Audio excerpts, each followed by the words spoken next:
नमस्कार मंडळी, कसे आहात? प्रत्येक देशाच्या आपल्या काही चांगल्या बाजू असतात, काही वाईट बाजू असतात, पण बऱ्याचदा आपण वाईट बाजूंवर जास्त लक्ष देतो आणि दुसऱ्या देशांना नावं ठेवत असतो. अमेरिकेत आता मला 13 वर्ष होतील आणि इथली मला सगळ्यात आवडणारी गोष्ट म्हणजे इथली लोक आपली लाईफ पूर्ण एन्जॉय करतात. वीकेंडला ते फॅमिलीसोबत बाहेर पडतात. वर्क लाईफ बॅलन्स इथे अमेझिंग आहे. त्या व्यतिरिक्त इथे स्नो असेल किंवा विंटर असेल तर विंटर ॲक्टिव्हिटीज ते प्लॅन करतात. समरमध्ये समर ॲक्टिव्हिटीज प्लॅन करत असतात.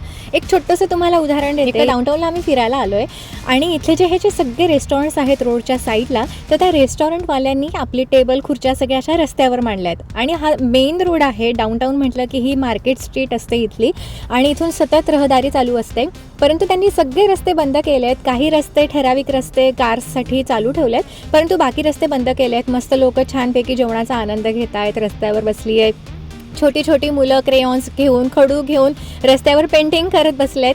सो येस, इथले लोक आपली लाईफ खूप एन्जॉय करतात. कुठेही गाड्यांचा हॉर्न नाही, गोंगाट नाही की अरे तुम्ही रस्ता ब्लॉक केला आहे, आम्ही आता कुठून जाऊ. इतका समंजसपणासुद्धा इथल्या लोकांमध्ये आहे. सो प्रत्येकजण आपापली लाईफ एन्जॉय करतं. कोणाचा कोणात इंटरफिअरन्स नसतो की समोरच्याचं काय चाललं आहे, आपल्याकडे काय चाललं आहे, असं इथे काहीही नाही आहे. प्रत्येकजण आपापल्या फॅमिलीवर फोकस करत असतो. ही गोष्ट मला इथे खूप छान वाटते.